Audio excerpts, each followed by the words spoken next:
How I recorded sound for the UnHolylands film. Hello, my name is Desmond Lynch. I am 25 years old and I'm a filmmaker. I was the sound recordist for the feature film The UnHolylands, and I'd like to tell you about it. This special audio commentary episode will detail my experience with pre-production and production as a sound recordist, but it will also go into my experience in post-production as a sound editor for the project. Anyway, let's begin. Development.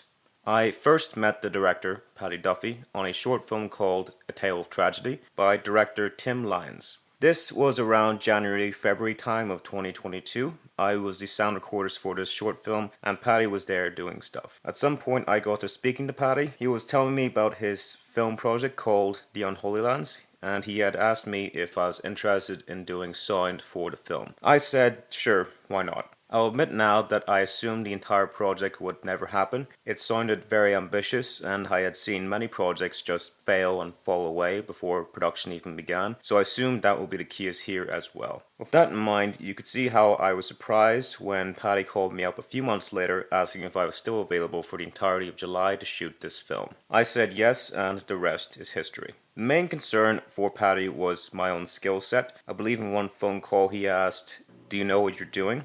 Which was fair given his previous experience of a sound recordist on his last film, who apparently did such a poor job that the entire film had to be dubbed in post. An experience Paddy wanted to avoid for this project. So at this point, my mission became to record good sound, impress Paddy, and gain the trust and respect of the crew, a task I took very seriously. Pre-production.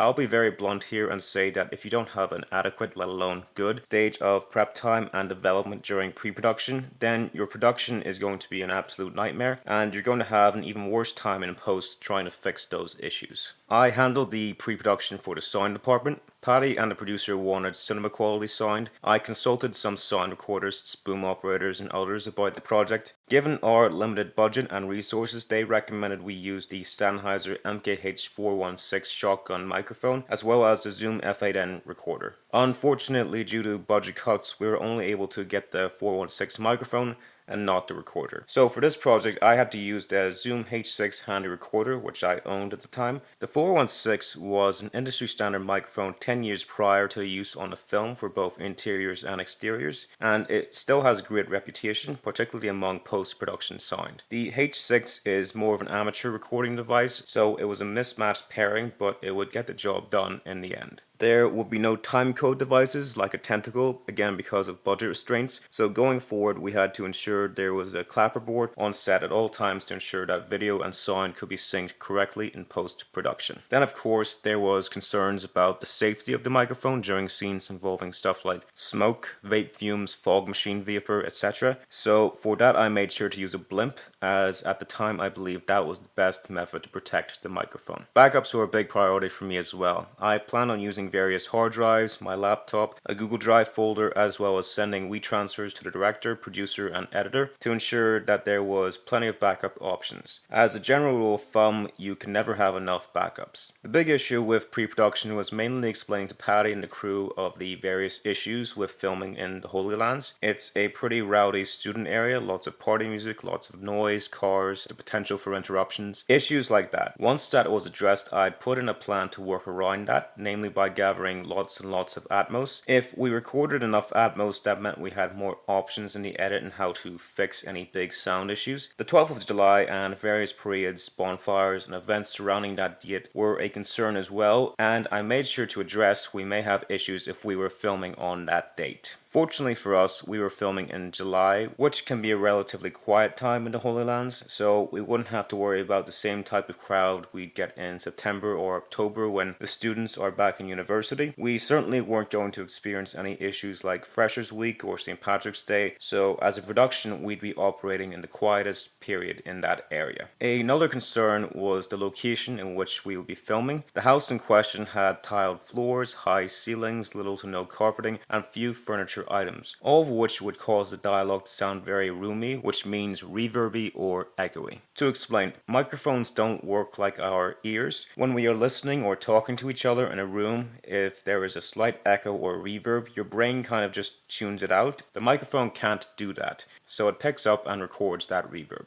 For example, in this audio recording I am playing right now, the mic is very close and clean. However, if I Move it away, you can hear it's very roomy. There is reverb due to the high ceilings, tiled floors, and little furniture to make it sound warmer. To avoid this roomy sound in dialogue, I had to ensure that I got the microphone as physically close to the actors as possible. The closer the mic, the greater the reduction in reverb you'll find. If possible, I'd try to see if we could get some help with mitigating reverb. If we had the budget, we'd use sound blankets, but given the limitations, we had to use duvets to cover the tiled floor in certain shots. I made sure to do sound tests in various areas of the house, mainly the kitchen, living room, bedrooms, and bathrooms. That was the main sound concerns during pre-production. For the sake of crew relations, I also helped with some art department tasks like gathering empty beer bottles. I gathered and transported a total of 50 glass beer and cider bottles to the location. In turn, they will be used as set decoration for the film. I did this because I wanted to make a good impression of the crew. These are people I was going to be working with for a month, and it was important I could work effectively with them. So having a good reputation on set was a big priority for me. With that in mind, let's talk about production. The production for the UnHolylands film was challenging for a variety of reasons. The first was that I was pretty inexperienced. Outside of an educational environment, I had only done sound for 2 short films at that time, so this was my first experience doing sound for a feature film. So it was important to me that I make a good impression on the cast and crew. With my lack of experience, this film was pretty much a boot camp for what it was like doing production sound. Anything that could go wrong will go wrong, and you need to prepare for that. An example was 2 days into production, my boom pole snapped in half mid-take, and this was at the start of the shooting day. So I had to figure out how to do sound with a broken boom pole, and then I had to get a new one as well afterwards for the rest of the shoot. I only had 1 boom pole at the time, which was a problem. In future, it's always good to have 2 of everything: wires, microphones, blimps, boom poles, etc. Remember, if you have 1, you have none. Batteries were another concern. I was burning through AA's very quickly. For cost efficiency, I went ahead and purchased some rechargeable batteries. Honestly, one of the biggest oversights I had made in pre-production was battery power. Having rechargeable batteries are essential if you're operating equipment. Make sure to bring a charger on set as well. The main concern on set was the clarity of the dialogue. Due to a variety of factors such as camera movement, camera position, improvised lines, changes in blocking, etc., sometimes dialogue would be off axes, meaning that the mic wouldn't pick it up to my standards. For example, this is a line recording on the 416 microphone. This audio is on axes. This audio is off axes. You hear the clarity of the on axis audio compared to the off axis audio, which is roomy, less clear, quieter, and difficult to hear. You want all your audio on axes. You can add any reverb or muffling effects in post, but it's very difficult to fix those very same effects in post if your audio is off axes. We didn't have any lavalier mics on this production, we only had a boom mic, so if we missed anything on a take, I would ask for an immediate pickup. An audio pickup is very vital when filming low-budget films. It will save you a lot of time in post-production with ADR. If you can re-record the lines on set, you can get the right tone of the performance while it is still fresh in the actor's mind. You can also get the exact sound of the environment it was recorded in as well, which is incredibly difficult to replicate in post-production. Ensuring audio quality, specifically recording dialogue at the right levels, was a big concern as well. You want to ensure that when recording dialogue for production sound, that you're averaging around minus 12 decibels. That may sound a bit warm or loud to some recordists or post-production people. The reason I wanted to average minus 12 decibels for dialogue is that with the equipment provided, you can record good quality dialogue, but it's only good if you record it at certain levels. So if I was averaging minus 30 decibels and I had to increase that in post, I would be getting a lot of noise from, say, the recorder, the microphone, and various other sources. To ensure audio was recorded at decent levels, meaning not so quiet where it was inaudible, and not so loud where it would distort and be practically unusable, I had to do sound tests before takes, such as asking actors to speak their lines, so I had an understanding of what levels to adjust the recorder so that I could record at the desired level. In certain chaotic scenes, I would ask another member of the crew to hold the boom mic during a take just so I could adjust the levels, as the actor would at points speak softly and then start screaming, so you had to adjust on the go to ensure good quality audio. Other options included moving the microphone away during shouty bits, because the further the mic is away, the quieter it will be, ergo removing concern for distortion. For scenes involving crowds, I told the director that what we should do is this: record the dialogue and the production sound only. Crowd chants would be better off being recorded in post. It ensured that the dialogue and the production sound effects were clear and crisp, meaning it could be easily edited. It would also give the editor more control of what to add in regards to crowd noise. I was able to make creative decisions like this in regards to sound because I had a good working relationship with Paddy, the director. I was able to get ADR on set because I could work well with the actors, and most importantly, I was able to get good sound overall because I had a good working relationship with the camera crew. Film is a visual medium, it just is, and while sound is half the picture, the people on set won't care about it unless you make them care about it. That doesn't mean you have to be rude or standoffish. It does mean that you need to take the job seriously. If there's going to be an issue with recording sound, be vocal about it in a respectful manner. If they try to brush it off with, "oh, we'll fix it in post," debunk that attitude immediately. Explain the process of ADR, break down the difficulty of ADR and sound editing. Overwhelm them with technical jargon to the point where they have to listen to you. You don't have to know everything, but you need to know enough. You need to know what can be fixed and what cannot be fixed in post-production. Your working relationships with cast and crew are a vital part of any production. The most important relationship you need to maintain is that of the camera crew. These are the people you're going to work closest with. If you don't get on with these people, they will not care when you bring up concerns with sound. If you get on good terms, they can help you solve some problems, whether it be the sound of loud lights, camera noise, working around shot composition, stuff like that. Camera crew aren't complicated. You can get on easily with them. Just maintain a decent level of communication, i.e. talk about the shot, the blocking, camera movement, whether there will be any lens zooms. Pretty much go out of your way to ensure that the boom is never in shot. So long as you don't get the mic in shot or cause any boom shadow, you're fine. If you want to build better relations with the camera crew, it helps to have a basic understanding of cameras. That way you can talk to them about their craft.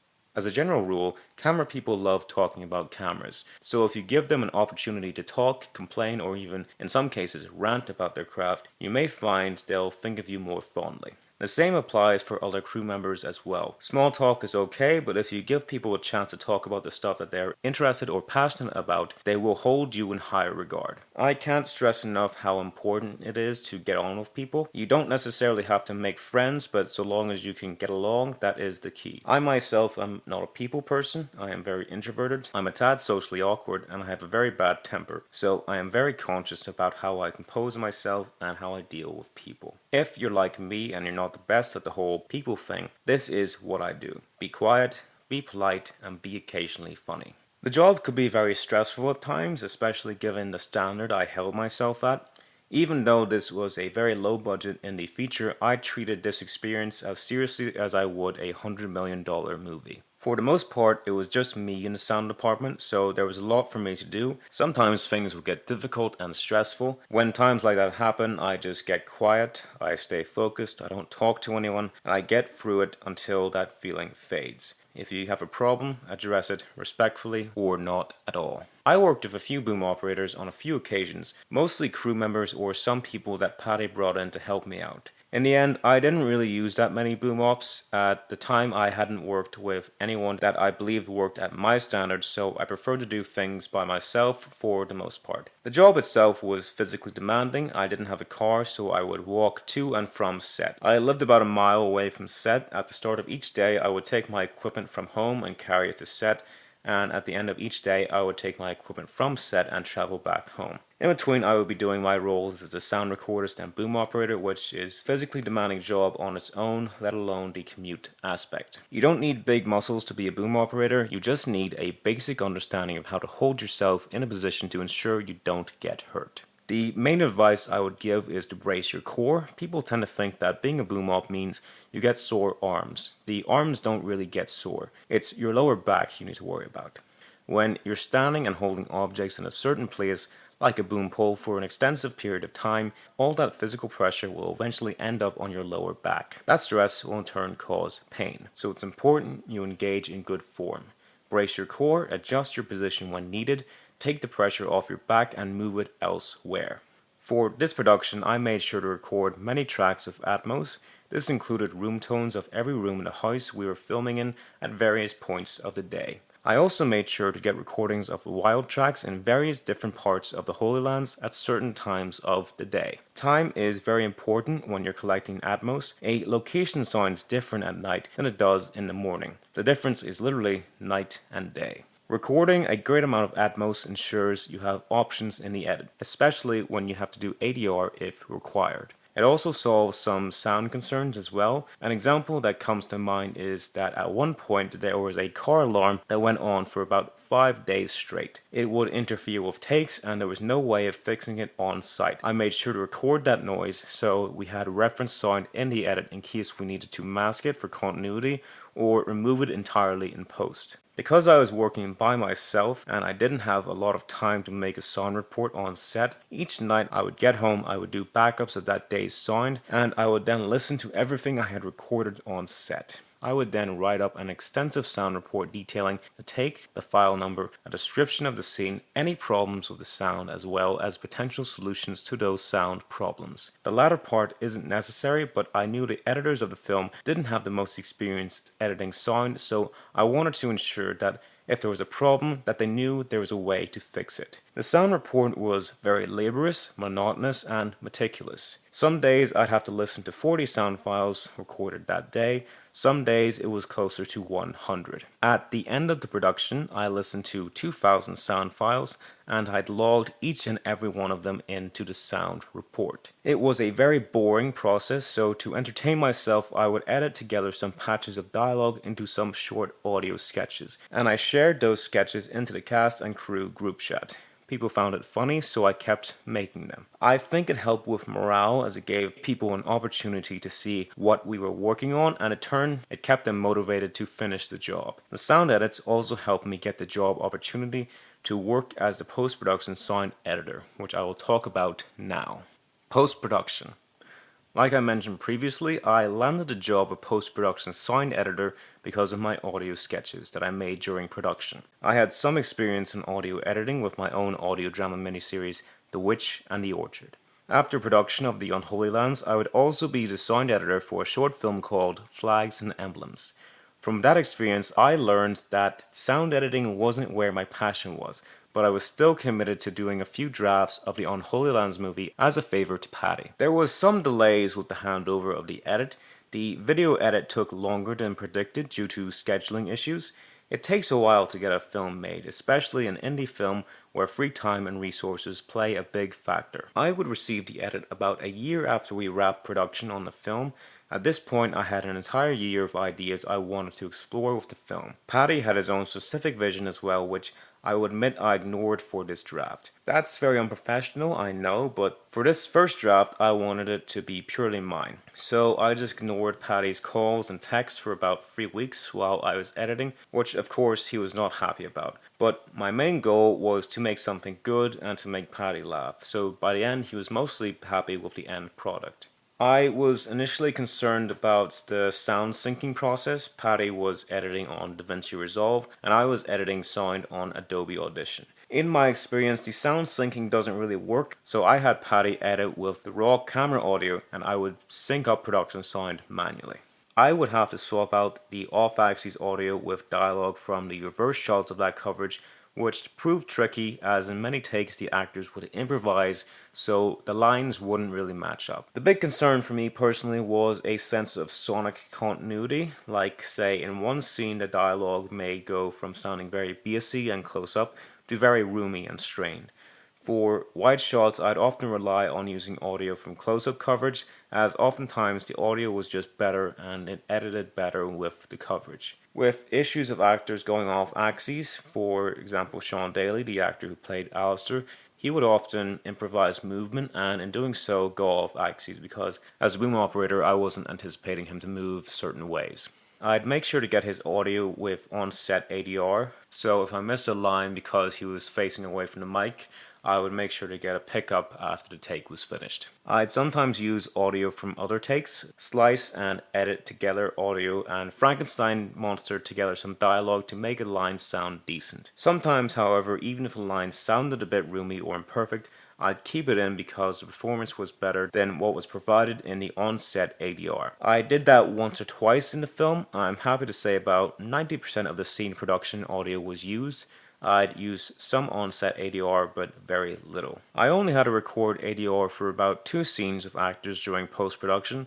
The first was a line with Larry Cohen. The line had to be replaced due to on-the-day audio problems. The second was a whistle from Sean Daly. That had to be replaced in post-production as the whistle used on the day wasn't appropriate for the character. I also made sure to get some audio of Sean doing some funny whimper sounds, as that was useful for character reasons. I did these ADR recording sessions by myself using my own microphones, no studio involved, so I just visited Larry and Sean in their respective homes and recorded those line reads. In hindsight, I shouldn't have done any ADR sessions without Paddy. I only did it due to time constraints, but I really should have had him there, as the film is ultimately his vision and he should be there to get the ADR he wants. Atmos played a big role in the edit. Having an abundance of wild tracks and room tones recorded on set meant I had a lot of options when editing the film. The big priority for me was firstly that the audio was crisp and perfect. Each line could be understood perfectly, no mumbling, no low volume. You need to understand what is being said at all times during a movie. Otherwise, it breaks the immersion. With that in mind, background noise had to be controlled. The film is quite rowdy. There's many scenes with a lot of chaos, but it was important that the dialogue was clear throughout all the noise. I also wanted to ensure that there wasn't any random noise that would distract from the main dialogue. Immersion was the key to the sound edit. I wanted to ensure that every joke was heard, every line was crisp and clear. No one would have to rewind to hear what was said. They wouldn't need subtitles, and they wouldn't need to ask the person next to them what the character just said. Having recorded Atmos at various locations at different times of the day, that gave me a lot of options in the edit. If there was a scene that took place in a bedroom, I had the room tone for that bedroom at day and night.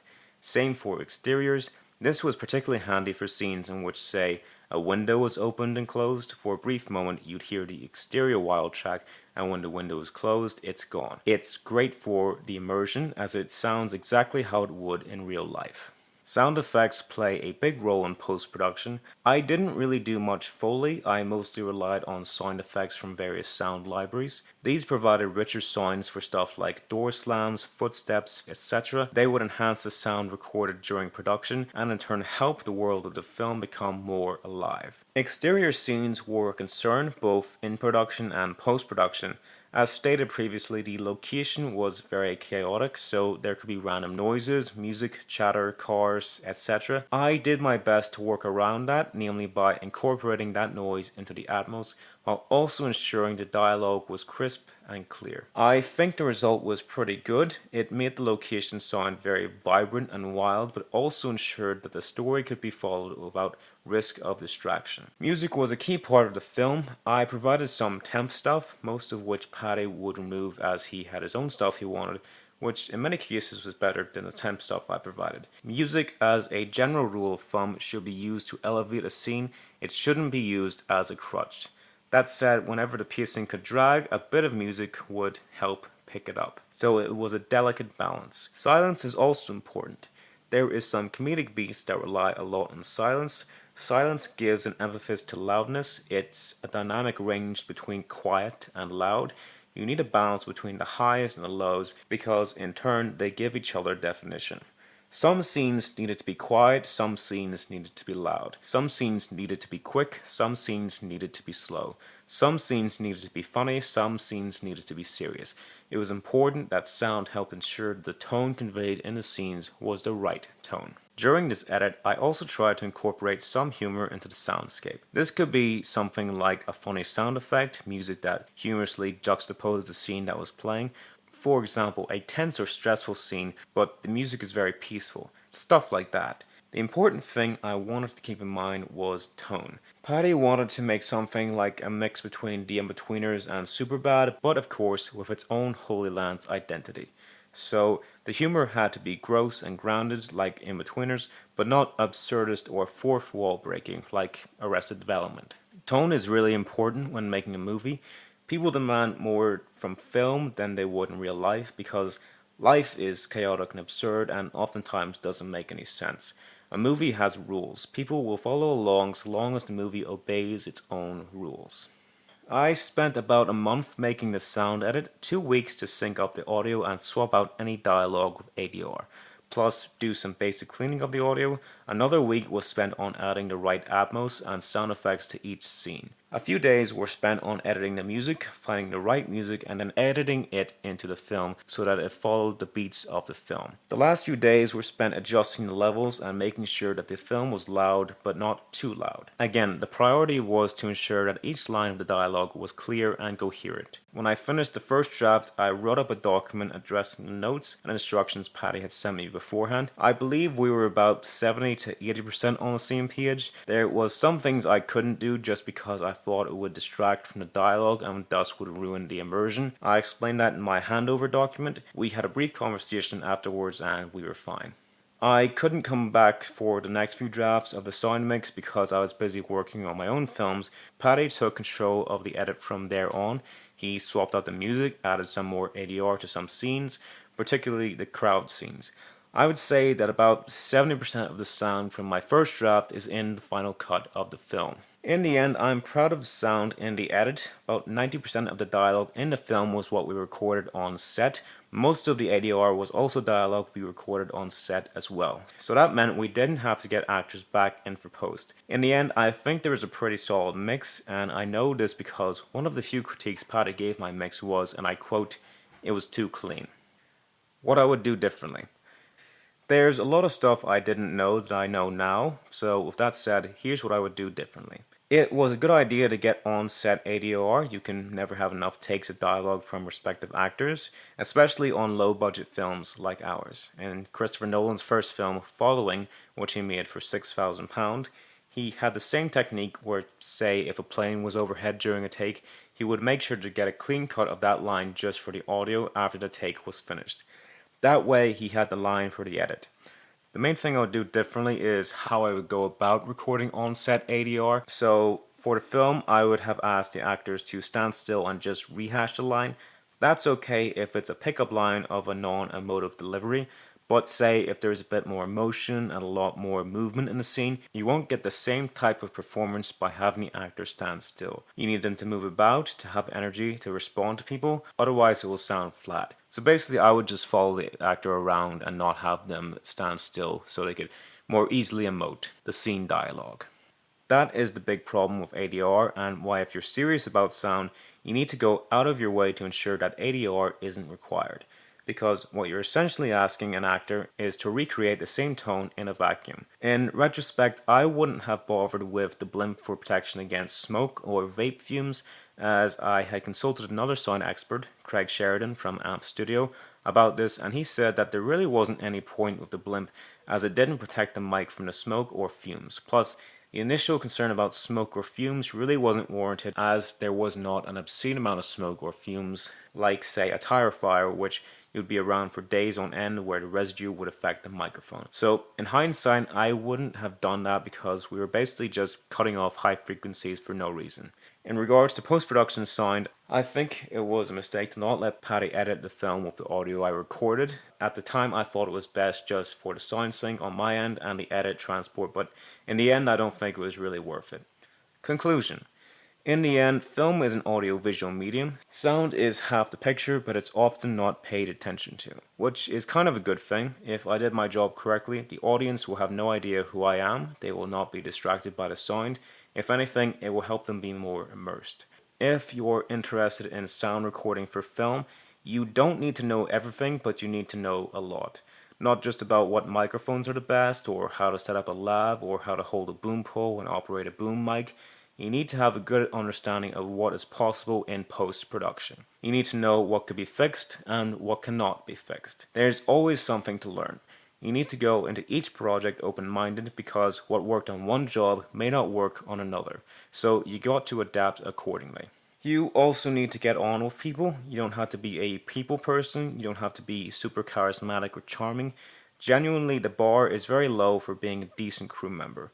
You just need to be polite, be capable of handling stress, and on top of it, just do a good job.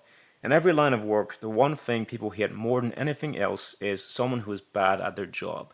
because that in turn puts pressure on their jobs. You're a cog in a machine, so be a good cog. This production was a very fun, very insane, and very good experience, particularly as a learning experience. I learned what to do, what not to do, what I'm capable of, and what I am not. I learned how to do this job, and I'll always be grateful for the people who gave me this opportunity.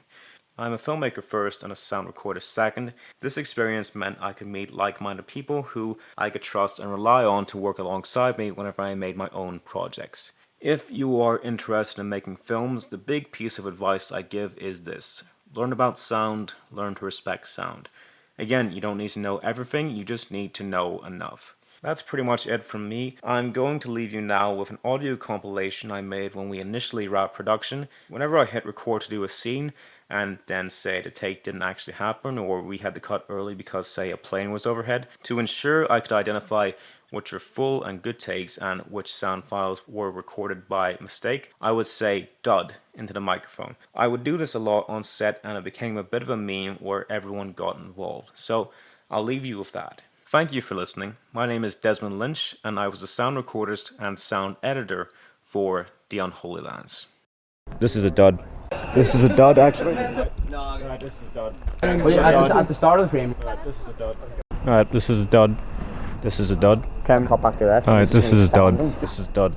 Alright, this is a dud. Alright, this is a dud. This is a dud. Alright, this is a dud. Dud.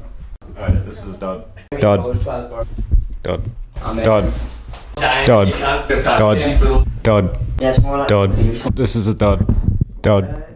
This is a dud. Dud. Dud. Yep, this is a dud. Dud. Dud. Dud. Dud. Dud. Dud. Dud. Dud. Dud. Dud. Dud. Dud. Alright, dud. Dud. Dud. Dud. Dud. Dud. Dud. Dud. Dud. Dud. Dud. Dud. Dud. Dud. Dud. Alright, dud. Alright, dud. Dud. Dud. Sorry, wait, let me. Dud. Dud. Dud. Dud. Alright, dud. Dud. Dud. Dud. Dud. Dud. He said it. That looks Dud. good, eh? Dud. If it wasn't Dud. like that, why? Dud. Alright, dud. Dud. Dud. Dud. Just get them Dud. guys then. Dud. Dud. Dud. Dud. Dud. I've already gone before. Who has done it? Dud. I've already done it. Thomas. Dud. Dud. Dud. Dud. Dud. Dud. Dud. Dud. Dud. Dud. Dude. Dud. Duds. Duds. Duds. Duds. Dud. Dud. Dud. Dud. Dud. Dud. Dud. Dud. Oh, Dud, sweet Dud. Des says, hey, Bud, why have you made a dud? Bud, that's a dud. Bud, do you want some bud? Just don't make a dud. Bud, that's only 2 words I write.